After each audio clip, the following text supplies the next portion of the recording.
Welcome to TSAT. This is Eshwar Kumar.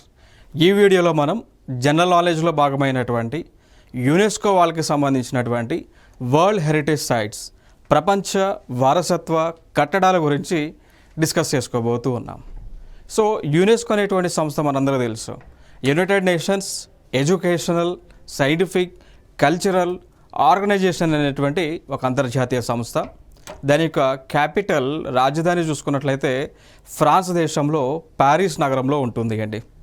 So వీరు ప్రపంచంలో కొన్ని ప్లేసెస్ని ప్రపంచ వారసత్వ కట్టడాల కింద డెసిగ్నేట్ చేస్తారు.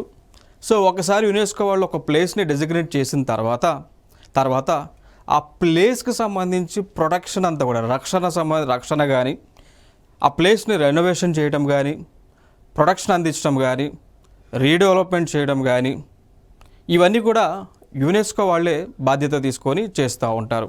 సో దానికి కావాల్సిన ఫండింగ్ కూడా యునెస్కో వాళ్ళు ఇస్తూ ఉంటారు అండి. ఓకేనా?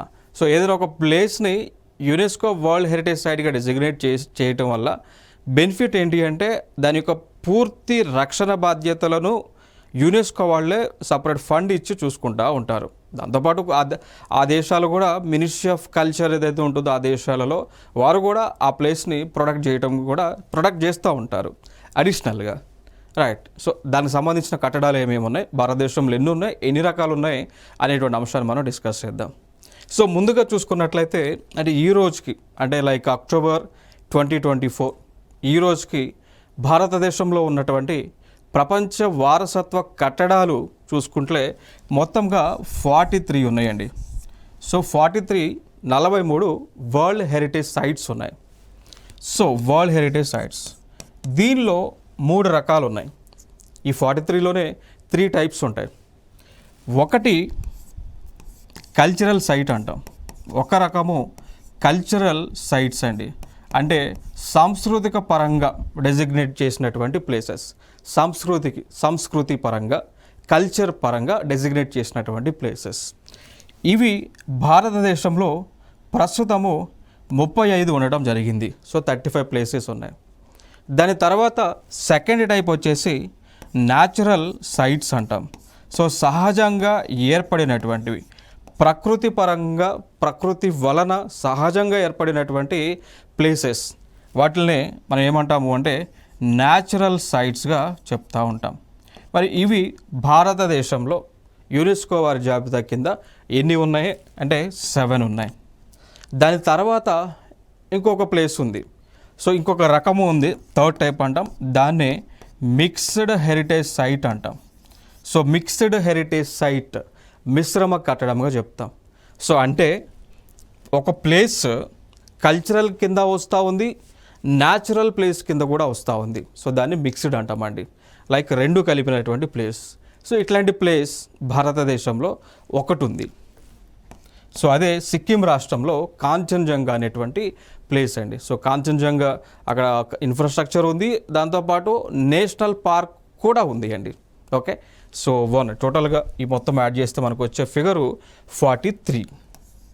మీరు పాత పుస్తకాలు ఏవైనా చూస్తే కనుక వాటిలో కొన్ని బుక్స్లో, అంటే 2021లో పబ్లిష్ అయిన బుక్స్లో ప్రపంచం అంటే భారతదేశంలో వారసత్వ కట్టడాల సంఖ్య 40 ఉంటుంది. 2021 బుక్స్లో అయితే 2023లో వచ్చినటువంటి బుక్స్ అనుకోండి, వాటిల్లో ఉన్నటువంటి సంఖ్య ఎంత అన్నప్పుడు 42 ఉంటుంది. ఎందుకంటే 2023లో 2 ప్లేసెస్ని వరల్డ్ హెరిటేజ్ సైట్స్గా డెసిగ్నేట్ చేశారు 2023లో.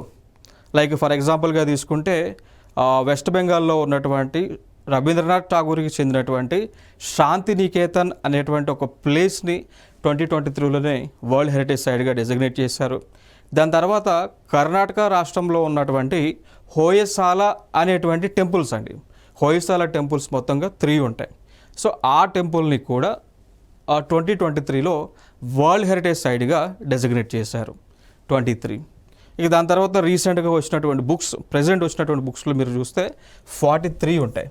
సో 43 ఉండటం జరిగింది. కారణం ఏంటి అంటే 2024లో ఇంకొక ప్లేస్ అస్సాం రాష్ట్రంలో ఉన్నటువంటి మొయిడమ్స్ అస్సాం రాష్ట్రంలో అహోమ్ డైనెస్టీకి చెందినటువంటి మొయిడమ్స్ అనేటువంటి ప్లేస్ని కూడా వరల్డ్ హెరిటేజ్ సైట్గా 43వ వరల్డ్ హెరిటేజ్ సైట్గా యునెస్కో వాళ్ళు డెసిగ్నేట్ చేశారు. సో ఫైనల్గా మీరు చదివే బుక్స్ని బట్టి ఇన్ఫర్మేషన్ ఉంటుంది. బట్ మన టీసాట్ ద్వారా మనము కంప్లీట్ అప్డేటెడ్ ఇన్ఫర్మేషన్ ఇస్తున్నాము కాబట్టి, రీసెంట్ జరిగినటువంటి ఇన్ఫర్మేషన్ ఇస్తున్నాము కాబట్టి, జెన్యూన్ ఇన్ఫర్మేషన్ ఇస్తున్నాము కాబట్టి మమ్మల్ని మీరు 100% ట్రస్ట్ చేయవచ్చు. సో ఫైనల్గా మీరు గుర్తుపెట్టుకోవాల్సినటువంటి అంశాలు, వరల్డ్ హెరిటేజ్ సైట్స్ ఎన్ని ఉన్నాయి అన్నప్పుడు 43 ఉన్నాయని గుర్తుపెట్టుకోండి. సో రీసెంట్గా వరల్డ్ హెరిటేజ్ సైట్ జాబితాలో స్థానం పొందినటువంటి ప్లేస్ ఏది అన్నప్పుడు అస్సాం రాష్ట్రంలో అహోమ్ డైనెస్టీకి, సో అస్సాం రాష్ట్రంలో అహోమ్ డైనెస్టీకి చెందినటువంటి మొయిడమ్స్ అనేటువంటి ప్లేసెస్ అండి. మొయిడమ్స్ అనేటువంటివి ఇవి ప్లేస్ ఇన్ ద సెన్స్ అవి సమాధులండి. సో అహోమ్ రాజ్యంలో ఎవరైతే మరణించి ఉంటారో, ఆ రాజులు ఎవరైతే మరణించి ఉంటారో, ఆ మరణించినటువంటి శవాలను, డెడ్ బాడీస్ని ఈ మొయిడమ్స్ అనేటువంటి వాటిలో భద్రపరిచేవాళ్ళు. ఇప్పుడు మనం మమ్మీ సినిమా చూస్తే, మమ్మీ సినిమాలో ఏ విధంగా డెడ్ బాడీస్ని వాళ్ళు ప్రొటెక్ట్ చేస్తూ అంటే దాచిపెడుతూ ఉంటారో, సో అదే మాదిరిగా ఈ అహోమ్ డైనెస్టీలో కూడా డెడ్ బాడీస్ని మొయిడమ్స్ అనేటువంటి కట్టడాల్లో భద్రపరిచేవాళ్ళు. సో దీనికి కూడా యునెస్కో వారి యొక్క హెరిటేజ్ సైట్ ట్యాగ్ అయితే రావటం జరిగింది. సో ఇది రీసెంట్గా జరిగినటువంటి అంశం.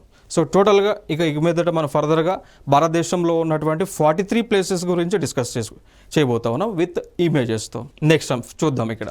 సో టోటల్గా 43 వరల్డ్ హెరిటేజ్ సైట్స్ అయితే ఉన్నాయి. దీనిలో 35 సాంస్కృతిక పరంగా ఉన్నటువంటివి, కల్చరల్ సైట్స్, 7 ఏమో న్యాచురల్ సైట్స్, వాటిని సహజమైనవిగా చెప్తూ ఉంటాం. 1 మిశ్రమం అంటే మిక్స్డ్ వరల్డ్ హెరిటేజ్ సైట్ అండి, 1 రైట్. సో ఇవన్నీ కూడా ఇక్కడ ఇంపార్టెంట్. ఇక్కడ నెక్స్ట్ అంశం చూసుకుంటే, మరి ఏ దేశంలో అత్యధికంగా వరల్డ్ హెరిటేజ్ సైట్స్ అనేటువంటివి ఎక్కువగా ఉన్నాయి? ఏ దేశంలో? ఇటలీ దేశంలో అండి. సో ఇటలీలో 59 కట్టడాలు అయితే ఉన్నాయి. భారతదేశంలో ఉన్నటువంటి కట్టడాల సంఖ్య 43, ఇటలీలో ఉన్నటువంటి కట్టడాల సంఖ్య 59. సో ఎక్కువగా ఉన్నటువంటి దేశం ఇటలీ దేశం. ఐరోపా ఖండం అంటే యూరోప్ కాంటినెంట్లో కూడా ఎక్కువగా ఉన్నటువంటి దేశమే ఇటలీ. సో ప్రపంచంలో ఎక్కువ అన్నప్పుడు ఆటోమేటిక్గా యూరోప్లో కూడా ఎక్కువగానే ఉంటుంది కాబట్టి, సో ఇటలీ 59 కంట్రీస్తో ఫస్ట్ ప్లేస్లో ఉంది. దాని తర్వాత చూసుకున్నట్లయితే నెక్స్ట్ ప్లేస్లో ఆసియా ఖండం నుంచి, అదేవిధంగా ప్రపంచవ్యాప్తంగా పరంగా చూసుకున్నా కానీ చైనాలు ఎక్కువగా ఉన్నాయి. సో చైనా దేశంలో 57 ఉన్నాయి. సో ఆసియా ఖండం నుంచి ఫస్ట్ ప్లేస్లో చైనా ఉంది. ఓవరాల్గా కూడా చైనానే ఉంది రైట్. సో చైనాలో 57 ప్లేసెస్ ఉన్నాయి. భారతదేశంలో 43 ప్లేసెస్ ఉన్నాయి. నెక్స్ట్ అంశం ఇక్కడ మొట్టమొదటిసారిగా, సో భారతదేశంలో 1983లోనే, సో 1983 సంవత్సర కాలంలో, ఆ టైంలో భారతదేశంలో మొట్టమొదటిసారిగా వరల్డ్ హెరిటేజ్ సైట్స్ని డెసిగ్నేట్ చేయడం మొదలుపెట్టింది యునెస్కో వారు. సో వారు ప్రారంభించినప్పుడు 4 ప్లేసెస్ను వాళ్ళు ఫైండ్ అవుట్ చేశారు అండి. అవి అజంతా గుహలు, అజంతా కేవ్స్ అంటాం, ఎల్లోరా కేవ్స్ అంటాం, ఆగ్రా కోట, ఆగ్రా ఫోర్ట్ అంటాం, అండ్ తాజ్మహల్ అండి. సో ఈ 4 ప్లేసెస్, ఇప్పుడు ఇది అజంతా గుహలు మీకు ఎక్కడుంటుంది? ఔరంగాబాద్ అనేటువంటి ఒక జిల్లా ఉంటుంది మహారాష్ట్రలో. సో మహారాష్ట్రలో ఔరంగాబాద్ అనేటువంటి ప్లేస్ ఏదైతే ఉంటుందో, సో ఔరంగాబాద్ అనేటువంటి ప్లేస్ మహారాష్ట్రలో ఏదైతే ఉందో, సో అక్కడ అజంతా గుహలు ఉంటాయి. అక్కడనే ఎల్లోరా గుహలు కూడా అదే ప్లేస్లో ఉంటాయి, ఔరంగాబాద్ జిల్లాలో, మహారాష్ట్రలో. నెక్స్ట్ ఆగ్రా కోట తెలుసు, ఆగ్రా ఫోర్ట్, ఆగ్రా అనేటువంటిది యూపీలో ఉంటుంది. తాజ్మహల్ కూడా మనకి యూపీలోనే ఉంటుంది. ఓకే, సో ఈ రాష్ట్రాల్లో ఉన్నటువంటి ఈ 4 ప్లేసెస్ని భారతదేశంలో మొట్టమొదటి వరల్డ్ హెరిటేజ్ సైట్స్గా యునెస్కో వారు గుర్తించారు. ఇక దీనికి సంబంధించి కూడా రీసెంట్గా జరిగినటువంటి కాంపిటేటివ్ ఎగ్జామ్స్లో క్వశ్చన్స్ అడిగారండి. అజంతా గుహలు, ఎల్లోరా గుహలు ఏ జిల్లాలో ఉంటాయని చెప్పేసి అడిగారు. ఏ జిల్లాలో ఉంటాయని అడిగారు, రాష్ట్రం అడగలేదు, జిల్లాలు అడిగారు. సో జిల్లాలు వచ్చినప్పుడు ఔరంగాబాద్ అనేటువంటిది మహారాష్ట్ర రాష్ట్రంలో ఒక జిల్లా. సో ఔరంగాబాద్లో ఉన్నాయి. ఎల్లోరా గుహలు కూడా ఔరంగాబాద్లోనే ఉన్నాయి. సో ఈ అంశాన్ని అయితే గుర్తుపెట్టుకోండి. నెక్స్ట్ అంశం, సో యునెస్కో అనేటువంటిది 16 నవంబర్ 1945లో స్థాపించడం జరిగింది. దాని యొక్క ప్రధాన కార్యాలయం చూసుకుంటే ఫ్రాన్స్ దేశంలో ప్యారిస్ నగరంలో ఉంది. సో ప్రస్తుతానికి డైరెక్టర్ జనరల్గా శ్రీమతి ఆడ్రీ అజౌలే గారు డైరెక్టర్ జనరల్గా ఉండడం జరిగింది. ఓకే, నెక్స్ట్ మరి దీంట్లో సభ్య దేశాలుగా యునెస్కోలో సభ్య దేశాలుగా 193 ఉన్నాయి. సో యునైటెడ్ నేషన్ ఆర్గనైజేషన్లో ఐక్యరాజ్య సమితిలో ఉన్నటువంటి సభ్య దేశాల సంఖ్య 193, యునెస్కోలో ఉన్నటువంటి దేశాల సభ్య సంఖ్య కూడా 193గా ఉంది. సో ఈ అంశాన్ని అయితే గుర్తుపెట్టుకోండి. నెక్స్ట్ అంశం, సో 1 by 1 చూద్దాం. సో ఫస్ట్గా డెసిగ్నేట్ చేసింది 1983లో 1983వ సంవత్సరంలో అజంతా గుహలని డెసిగ్నేట్ చేశారు. సో అవి మహారాష్ట్ర రాష్ట్రంలో ఉంటాయి. ఇక్కడ ఈ అజంతా కేవ్స్ ఏవైతే ఉన్నాయో దాని ఒడ్డున ఒక నది ప్రవహిస్తూ ఉంది. ఆ నది పేరే వాగోరా అనేటువంటి ఒక నది అండి. సో వాగోరా అనేటువంటి ఒక నది ఒడ్డున ఈ అజంతా గుహలు లేదా దాంతోపాటు ఎల్లోరా గుహలని కూడా నిర్మించడం జరిగింది. ఓకే, సో ప్లేస్ వచ్చి ఔరంగాబాద్ జిల్లాలో సో మహారాష్ట్ర రాష్ట్రంలో. సో ఇక్కడ టోటల్గా చూసుకున్నట్లయితే 29 గుహలు ఉంటాయండి. ఓకేనా, సో కొండని చెక్కి గుహల రూపంలో గుహలుగా నిర్మించడం జరిగింది. సో ఇవన్నీ కూడా బుద్ధుడి యొక్క గుహలండి, బుద్ధిస్ట్ కేవ్స్ అంటాం. సో ఇక్కడ బుద్ధుడికి సంబంధించినటువంటి విహారాస్ కానీ చైత్రహాస్ కానీ ఉండేవి. సో బుద్ధుడికి సంబంధించినటువంటి చైత్రహారాస్ కానీ విహారాలు ఈ గుహలలో ఉండటం జరిగింది. సో బుద్ధులు ఎవరైతే ఉన్నారో, బౌద్ధ మతానికి చెందినటువంటి వారు ఎవరైతే ఉన్నారో, సో వారు ఈ చైత్రహారాస్లో ప్రార్థనలు చేసేవారు, విహారాస్లో సెదదీరేవారు. అంటే viharas nothing but they are the lodges. చైత్రహాస్ అవేమో ప్రేయర్ హాల్స్ అనమాట. సో అవన్నీ కూడా ఈ గుహలలో మీరు అజంతా గుహలలో చూడవచ్చు. నెక్స్ట్ ఇంకొక కట్టడం వచ్చేసి ఎల్లోరా గుహలు అంటాం. మీరు ఇక్కడ చూడండి, ఇక్కడ ఎల్లోరా గుహలు. ఇవి కూడా మహారాష్ట్రలోని ఔరంగాబాద్ జిల్లాలో ఉన్నాయి. సో వీటిల్ని నిర్మించింది రాష్ట్రకూటములండి. సో రాష్ట్రకూటాస్ ఎవరైతే ఉన్నారో వారు ఈ యొక్క ఎల్లోరా కేవ్లను నిర్మించడం జరిగింది. ఓకే, సో ఇవి ఎల్లోరా కేవ్స్ అనేటువంటివి 34 గుహల సమూహం అండి. ఓకేనా, సో దీనిలో కొన్ని రిలీజన్కి చెందినటువంటి ఉన్నాయి. రిలీజన్ని ఇండికేట్ చేస్తూ ఉంటాయి. ఒక 12 వరకు బౌద్ధ మతాన్ని చూపిస్తూ ఉంటాయి. ఒక 17 ఏమో హిందూ మతానికి సంబంధించినటువంటి పిక్చర్స్ మీకు కనిపిస్తాయి. ఇంకొక 5 గుహలలో జైన మతానికి సంబంధించినటువంటి గుహలు మీకు కనిపిస్తూ ఉంటాయండి. ఓకేనా, సో టోటల్గా 34 అయితే మనకు కనిపిస్తూ ఉంది. 34 గుహలు. 34లో 12 బౌద్ధుడి యొక్క లైక్ సింబల్స్ ఏవైతే ఉన్నాయో రిలీజియన్కి సంబంధించి అవి గుహలలో మీరు చూడవచ్చు. 17 గుహలలో హిందూ మతానికి సంబంధించినటువంటి పిక్చర్స్ మీరు చూడవచ్చు. 5 గుహలలో జైనులకు సంబంధించినటువంటి పిక్చర్స్ని మీరు చూడవచ్చు అండి. ఓకే, సో ఫైనల్గా ఎల్లోరా కేవ్స్ అనేటువంటివి ఔరంగాబాద్ జిల్లాలో ఉన్నాయి. నెక్స్ట్ ఇంకొక కట్టడం 1983లోనే డెసిగ్నేట్ చేసినటువంటి కట్టడం, దాన్నే ఆగ్రా ఫోర్ట్ అని అంటామండి. సో దానినే ఆగ్రా ఫోర్ట్ అంటాం. ఆగ్రా అనేటువంటి ఒక సిటీ ఏదైతే ఉందో, సో ఆ సిటీలో ఈ ఆగ్రా ఫోర్ట్ అనేటువంటి దాన్ని నిర్మించారు. ఇది నిర్మించినటువంటి వారు మొఘలులండి. సో మొఘల చక్రవర్తి అయినటువంటి మొఘల్ ఎంపైర్కి రూలర్ అయినటువంటి అక్బర్ గారు, సో మొఘల్ చక్రవర్తి అయినటువంటి అక్బర్ దీనిని 1565వ సంవత్సరంలో నిర్మించడం జరిగింది. అంటే ఆ రోజు 1565లో శంకుస్థాపన చేస్తే 1573 కంప్లీట్ చేశారు. అంటే అంతకాలం దాదాపు చూసుకున్నట్లయితే 8 సంవత్సరాల కాలం పట్టింది అండి. సో ఈ ఆగ్రా ఫోర్ట్ని నిర్మించడానికి అక్బర్కి 8 సంవత్సరాల కాలం పట్టింది. ఓకేనా, సో అదొక ఇంపార్టెంట్ అంశం. ఇంకొక అంశం ఏంటి అంటే ఈ ఆగ్రా ఫోర్ట్ అనేటువంటిది రెడ్ శాండ్ స్టోన్తో అండి. సో రెడ్ శాండ్ స్టోన్తో నిర్మించినటువంటి కోట. సో రెడ్ శాండ్ స్టోన్తో నిర్మించినటువంటి కోట అండి ఇది, రెడ్ శాండ్ స్టోన్తో. సో అంటే ఆ కాలంలో మొఘలులు పరిపాలిస్తూ ఉన్నటువంటి సమయం ఉందో ఆ టైంలో రెడ్ శాండ్ స్టోన్తో 2 కట్టడాలు చేశారు. ఒకటి ఆగ్రా ఫోర్ట్ చేశారు, దాంతోపాటు మనకి రెడ్ ఫోర్ట్ ఏదైతే న్యూఢిల్లీలో ఉందో, సో ఎర్రకోట అనేటువంటిది ఏదైతే న్యూఢిల్లీలో ఉందో, సో దాన్ని కూడా రెడ్ శాండ్ స్టోన్తోనే నిర్మించారు. ఓకేనా, సో 2 కూడా ప్రధానమైనటువంటి కట్టడాలు మనకు గుర్తుపెట్టుకోవాల్సినవి. నెక్స్ట్ ఇంకొక ప్లేస్ ఏంటి అంటే ఈ ఆగ్రా ఫోర్ట్ వచ్చేసి ఏ రాష్ట్రంలో ఉంటుంది? ఉత్తరప్రదేశ్ రాష్ట్రంలో ఉంటుంది అండి. నెక్స్ట్ ఇంకొక ప్లేస్ చూస్తే తాజ్మహల్. సో ఇది కూడా మొఘలులకు సంబంధించి మొఘల్స్ చక్రవర్తులు ఎవరైతే ఉన్నారో వారు నిర్మించడం జరిగింది. సో ఇది తాజ్మహల్ యూపీలోనే ఉంది. సో యమునా నది ఒడ్డుపైన నిర్మించారు. సో 1983లో దీనిని డెసిగ్నేట్ చేయడం జరిగింది. ఓకే, సో ఇక్కడ మనం గుర్తుపెట్టుకోవాల్సిన అంశాలు గత ప్రీవియస్ ఇయర్ ఎగ్జామ్స్లో కూడా వచ్చినటువంటి క్వశ్చన్స్ ఏంటి అంటే, ఒకటి, తాజ్మహల్ని నిర్మించినటువంటి వారు ఎవరు అడిగినటువంటి క్వశ్చన్స్. తాజ్మహల్ని నిర్మించింది మొఘల్ చక్రవర్తి అయినటువంటి షాజహాన్ నిర్మించడం జరిగింది. ఇంకొక క్వశ్చన్, ఎవరి ప్రేమ గుర్తుగా నిర్మించారు? ఆయన యొక్క భార్య అయినటువంటి ముంతాజ్ బేగం గుర్తుగా, ఆయన భార్య అయినటువంటి ముంతాజ్ బేగం గుర్తుగా, ఆవిడ చనిపోయిన తర్వాత గుర్తుగా ఆయన నిర్మించడం జరిగింది. నెక్స్ట్ ఇంకొక క్వశ్చన్, గతంలో అడిగినటువంటి క్వశ్చన్ ఏంటి అంటే, తాజ్మహల్ ఏ నది ఒడ్డున నిర్మించారనేటువంటి క్వశ్చన్ కూడా అడిగారు అండి.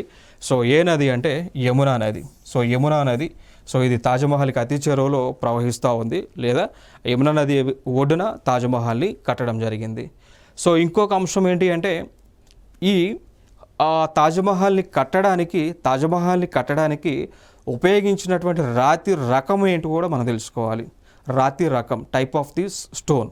సో వచ్చేసి వైట్ మార్బుల్ అండి, వైట్ మార్బుల్ స్టోన్తో తాజ్మహల్ని నిర్మించడం జరిగింది. ఓకే, సో మనందరికి కూడా తెలుసు ఇంకొక అంశం, ఎవరైతే తాజ్మహల్ని నిర్మించారో దగ్గరుండి చీఫ్ ఆర్కిటెక్ట్ ఎవరైతే ఉన్నారో ఆయనని చంపడం కూడా జరిగింది షాజహాన్ అనేటువంటి అంశం కూడా మనం హిస్టరీ బుక్స్లో చదువుతూ ఉంటాం. సో అదొక అంశం.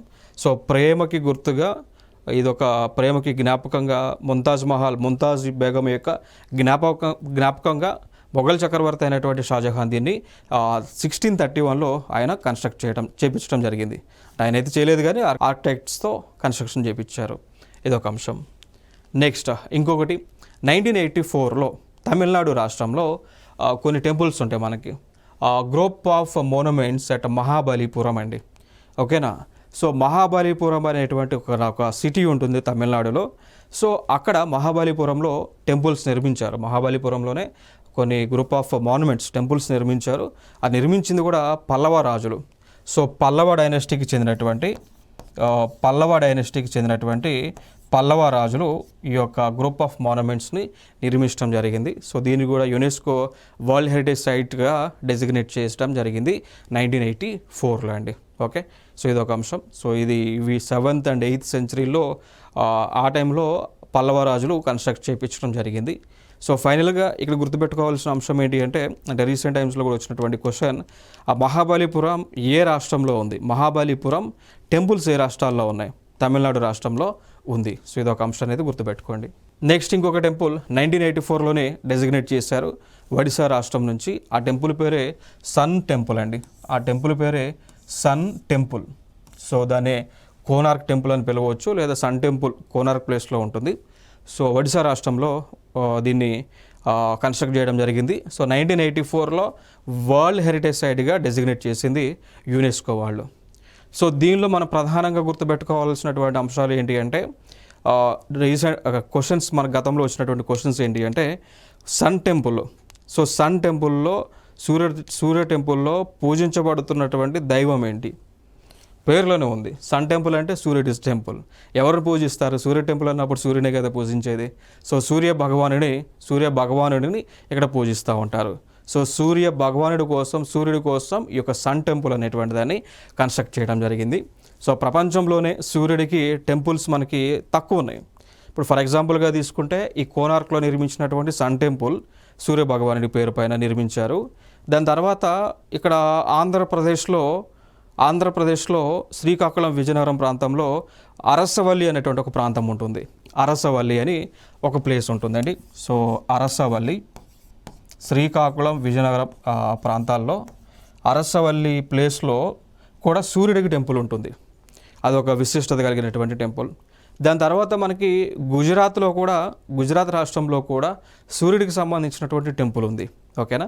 సో టోటల్గా సూర్యుడికి సంబంధించినటువంటి ప్రధాన దేవాలయాలు 3 రాష్ట్రాల్లో ఉంది. ఒకటి ఒడిశా రాష్ట్రంలో ఉంది, ఆంధ్రప్రదేశ్లో అరసవల్లి దగ్గర ఉంది, గుజరాత్లో కూడా మొదెరా అనేటువంటి ఒక ప్లేస్ ఉంటుంది. సో అక్కడ కూడా సూర్యుడికి సంబంధించినటువంటి టెంపుల్స్ భారతదేశంలో ఉన్నాయి. సో ఈ టెంపుల్స్ యొక్క విశిష్టత ఏంటి అంటే, ఏదైతే సూర్యుడికి సంబంధించి రథసప్తమి అనేటువంటి ఏదైతే ఒక రోజు ఉంటుందో ఆ రోజున సూర్యుడి యొక్క కిరణాలు టెంపుల్ లోపల గర్భగుడిలో ఉన్నటువంటి సూర్య భగవానుడి పాదాలపైన పడతాయండి. సో రథసప్తమి రోజున సూర్యుడి యొక్క కిరణాలు అనేటువంటివి నేరుగా నిట్ట నిలువుగా ఆ గుడిలో ఉన్నటువంటి దేవుడి యొక్క విగ్రహం పాదాలపైన పడుతూ ఉంటాయి. సో అది విశిష్టత అన్నట్టు. సో ఆ టెంపుల్కి సంబంధించి అట్లా అవి కూడా మనకి తరచుగా న్యూస్లో కనిపిస్తూ ఉంటాయి. Okay, next.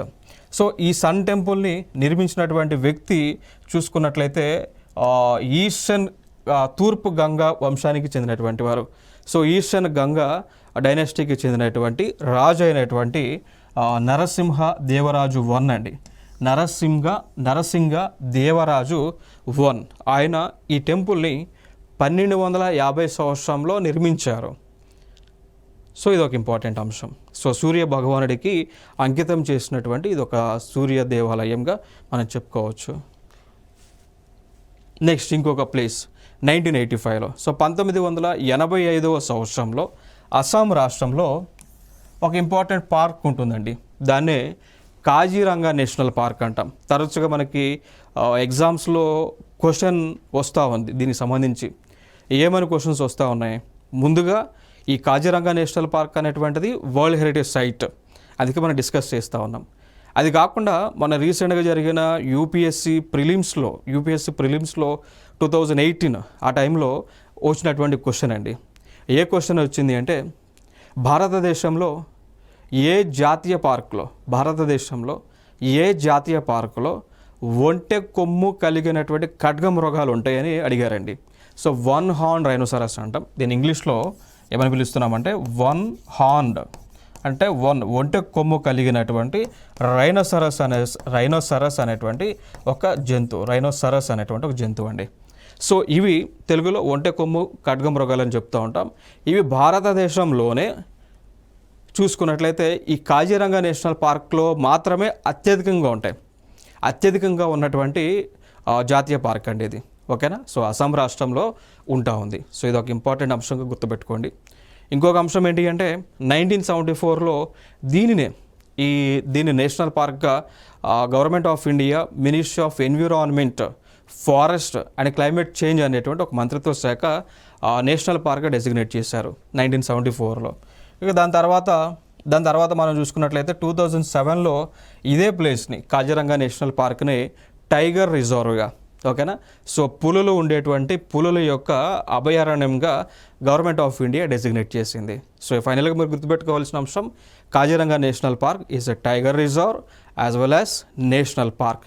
దాంతోపాటు దీనిలో ఎక్కువగా ఒంటె కొమ్ము కలిగినటువంటి ఖడ్గమృగాలు అనేటువంటి నివాసం ఉన్నాయి. So it is a habitat zone for Kaziranga national park is a habitat zone for habitat zone for 1 horn rhinoceros. Okay, it is belongs to Assam. Next ఇంకొక అంశం 1985లోనే అస్సాం నుంచి డెసిగ్నేట్ చేశారు మానస్ వైల్డ్ లైఫ్ శాంక్చురీ అండి. Manas wild life sanctuary. So ఇది చాలా important, గుర్తుపెట్టుకోవడానికి కూడా ఇంపార్టెంటే. So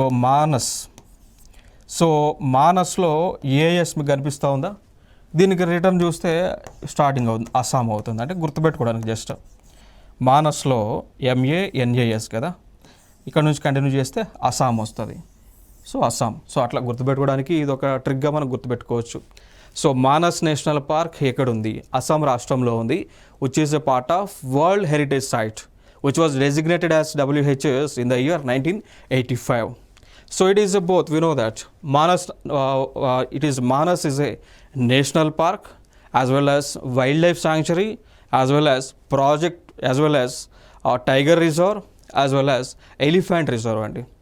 ఓకేనా. సో ఈ మానస్ అనేటువంటిది ఒక జాతీయ పార్కు, అభయ అరణ్యము, పులుల సంరక్షణ అభయారణ్యము, ఏనుగుల సంరక్షణ అభయారణ్యం, ఇవన్నీ కూడా దీన్ని డెసిగ్నేట్ చేశారు. ఎందుకంటే ఇక్కడ పులులు ఎక్కువగా ఉన్నాయి, ఏనుగులు ఎక్కువగా ఉన్నాయి ఈ ప్లేస్లో. ఓకే, సో ఇది ఒక ఇంపార్టెంట్ అంశం. సో 1985లో డెసిగ్నేట్ చేశారు. అస్సాం రాష్ట్రం నుంచి ఇది ఉంది. నెక్స్ట్ ఇంకొక అంశం చూస్తే రాజస్థాన్ రాష్ట్రం నుంచి 1985లో డెసిగ్నేట్ చేయబడినటువంటి ప్లేస్, దాని పేరే కియోలాడియో నేషనల్ పార్క్ అండి. దాని పేరే Keoladeo national park. Very important. ఇది మ్యాచ్ ద ఫాలోయింగ్లో అడిగారు, మ్యాచింగ్లో అడిగారు. సో అంటే లైక్ మనకి ఇవన్నీ కూడా యునెస్కో ప్లేస్లు మ్యాచ్ ద ఫాలోయింగ్లో అడుగుతూ ఉన్నారు. లైక్ ఒక సైడు ఏలో వాటి యొక్క ప్లేస్ అంటే లైక్ అవి ఏంటి, లైక్ ఫర్ ఎగ్జాంపుల్ మానస్ అని, ఆరెంగ్ అని, కియోలాడియో నేషనల్ పార్క్ అని. ఓకేనా, సో కియోలాడియో నేషనల్ పార్క్ అని. ఒక పక్క బి సైడ్ ఏమో అవి ఏ రాష్ట్రాల్లో ఉన్నాయని అడుగుతూ ఉన్నారు, like Assam, like Rajasthan. So ఇట్లా ఈ విధంగా మ్యాచ్ ద ఫాలోయింగ్లో అడుగుతూ ఉన్నారు కాబట్టి ఇవన్నీ కూడా ఇంపార్టెంట్. సో ఫైనల్గా చూద్దాం. So Keoladeo national park world heritage site 1985లో డెసిగ్నేట్ చేశారు. ఏ రాష్ట్రం నుంచి? రాజస్థాన్ రాష్ట్రం నుంచి. క్లియర్ కదా. ఇంకొక అంశం ఏంటి అంటే దీనినే గతంలో భరత్పూర్ బర్డ్ శాంక్చురీగా పిలిచేవాళ్ళండి. ఎందుకంటే ఇక్కడ ఎక్కువగా పక్షులు, వలస పక్షులు వస్తూ ఉండేవి. సో సైబరియా ప్రాంతం నుంచి, సో సైబరియా నుంచి వివిధ ప్రాంతాల నుంచి ఇక్కడికి కియోలాడియో నేషనల్ పార్క్కి వలస పక్షులు వస్తూ ఉండేవి. క్రెయిన్స్ అంటాం, సైబరియన్ క్రెయిన్ అంటాం. సో ఇది అందుకోసం దీన్ని భరత్పూర్ బర్డ్ శాంక్చురీగా కూడా డెసిగ్నేట్ చేశారు. పేరు మార్చి కియోలాడియో నేషనల్ పార్క్గా పేరు మార్చారు. సో ఈ అంశాన్ని అయితే మీరు గుర్తించండి. నెక్స్ట్ అంశం 1986లో ఇంకొక ప్లేస్. సో 1986లో కర్ణాటక అనేటువంటి ఒక రాష్ట్రంలో అక్కడ నుంచి group of monuments at Hampi అండి. సో సేమ్ ఇప్పుడు నేను ఇందాక తమిళనాడులో ఆ group of monuments at Mahabalipuram అన్నాం కదా, అంటే మహాబలిపురంలో ఉన్నటువంటి దేవాలయాలు మొత్తాన్ని కూడా గుర్తించి వరల్డ్ హెరిటేజ్ సైట్గా డెసిగ్నేట్ చేశారు. అదే మాదిరిగా అదేవిధంగా కర్ణాటక రాష్ట్రంలో కూడా అక్కడ ఉన్నటువంటి టెంపుల్స్, హంపి అనేటువంటి ఒక ప్లేస్ ఉంది కదా, ఓకేనా. సో హంపి అనేటువంటి ప్లేస్ ఉందా, అక్కడ ఉన్నటువంటి దేవాలయాలన్నింటినీ కూడా డెసిగ్నేట్ చేశారు. అందుకే group of monuments at Hampi అన్నారు. సో వరల్డ్ హెరిటేజ్ సైట్స్ అన్నట్టువి. ఓకే, సో ఇవన్నీ కూడా మీకు ఇంచుమించు ఆ బళ్ళారి ప్రాంతం ఏదైతే ఉందో, కర్ణాటకలో ఉన్నటువంటి బళ్ళారి ప్రాంతము, హంపి ప్రాంతం, ఆ ప్రాంతాల్లో ఈ టెంపుల్స్ అన్నీ కూడా ఉంటాయి. ఇంకొక అంశం ఏంటి అంటే ఇప్పుడు వీరు విజయనగర శ్రీకృష్ణ దేవరాయలు ఎవరైతే ఉన్నారో, విజయనగర సామ్రాజ్య అధిపతిగా ఉన్నటువంటి శ్రీకృష్ణ దేవరాయలు ఎవరైతే ఉన్నారో ఆయన పరిపాలించేటప్పుడు హంపి అనేటువంటి ఒక ప్రాంతాన్ని ఆయన యొక్క డైనాసిటీకి రాజధానిగా చేసుకొని పరిపాలించారు. సో 14th century ఆ టైంలో. సో ఇది ఇంపార్టెంట్ అంశం ఇక్కడ. నెక్స్ట్ చూడవచ్చు, ఇవే దానికి సంబంధించినటువంటి టెంపుల్స్ అండి. గ్రూప్ ఆఫ్ టెంపుల్స్ ఇవి, group of monuments at Hampi. ఈ టెంపుల్స్ ఇవన్నీ కూడా చూడవచ్చు మీరు, ఆర్కిటెక్చర్ అంతా కూడా ఉంటుంది. సో ఈ టెంపుల్స్ అన్నీ కూడా ద్రవిడియన్ స్టైల్లో నిర్మించారు. ఇప్పుడు మనకి మీరు ఆర్ట్ అండ్ కల్చర్ చదువుకునేటప్పుడు దాంట్లో మీరు టెంపుల్స్ టైప్స్ చదువుకుంటారు. ద్రవిడియన్ ఆర్కిటెక్చరా, పెర్షియన్ ఆర్కిటెక్చరా, లేదా మొఘల్ ఆర్కిటెక్చరా, లేదా మిక్స్డ్ ఆర్కిటెక్చరా, సో ఆఫ్ఘనీ ఆర్కిటెక్చరా, సో వేసారా ఆర్కిటెక్చరా, ఇవన్నీ కూడా మీరు ఆర్ట్ అండ్ కల్చర్ చదువుకునేటప్పుడు అక్కడ టైప్స్ ఆఫ్ టెంపుల్స్ స్ట్రక్చర్ నేర్చుకుంటారు. అక్కడ ఆర్కిటెక్చర్ అంతా కూడా నేర్చుకుంటారు. సో అవి అక్కడ నేర్చుకుంటారు. సో ఇక్కడ ఈ టెంపుల్స్కి వాడినటువంటి స్టైల్ వచ్చేసి ద్రవిడియన్ స్టైల్ అండి. కారణం ఏంటి అంటే ఇవన్నీ కూడా సౌత్ ఇండియాలో కాబట్టి, సౌత్ ఇండియాలో మనకి ఎక్కువగా ద్రవిడియన్ స్టైలే ఉంటుంది. సౌత్ ఇండియాలో ఉన్నటువంటి టెంపుల్స్లో ఎక్కువగా ద్రవిడియన్ స్టైల్ ఉంటుంది. నార్త్ ఇండియాలో ఉన్నటువంటి టెంపుల్స్ యొక్క స్టైల్ వచ్చేసి పెర్షియన్ స్టైల్ ఉంటుంది. పెర్షియన్ కానీ లేదంటే మొఘలుల యొక్క స్టైల్ అయితే ఎక్కువగా కనిపిస్తూ ఉంది. నెక్స్ట్ అంశం ఇక మధ్యప్రదేశ్లోకి వచ్చేద్దాం. సో మధ్యప్రదేశ్ రాష్ట్రంలోకి వస్తే ఇక్కడ కూడా 1986లో ఈ రాష్ట్రంలో ఉన్నటువంటి గ్రూప్ ఆఫ్ టెంపుల్స్ని డెసిగ్నేట్ చేశారు. సో బట్ ఇక్కడ వాటి పేరు ఉంది, ఖజురాహో అంటాం. ఖజురాహో గ్రూప్ ఆఫ్ మాన్యుమెంట్స్ అండి. ఇంకొక అంశం మీరు గుర్తుపెట్టుకోండి, ఖజురాహో అనేటువంటి పదం చాలా ఇంపార్టెంట్. సో ఖజురాహో అనేటువంటి పదం కనిపిస్తే డైరెక్ట్ మీరు ఆన్సర్లోకి వెళ్ళిపోవచ్చు, మధ్యప్రదేశ్ అని. సో ఖజురాహో నేషనల్ పార్క్ ఒకటి ఉంది, టెంపుల్స్ కూడా ఉన్నాయి, ఓకేనా. సో అందుకు ఈ పదము మనకి ఎక్కువగా కనిపిస్తూ ఉండేది. సో ఖజురాహో దేవాలయాలు ఇవన్నీ కూడా మధ్యప్రదేశ్ రాష్ట్రంలో ఛత్తర్పూర్ జిల్లాలో ఉంటాయండి. సో దీన్ని నిర్మించింది కూడా చందేల పాలకుడు, చందేల రాజులు ఈ టెంపుల్స్ అన్నీ కూడా నిర్మించడం జరిగింది.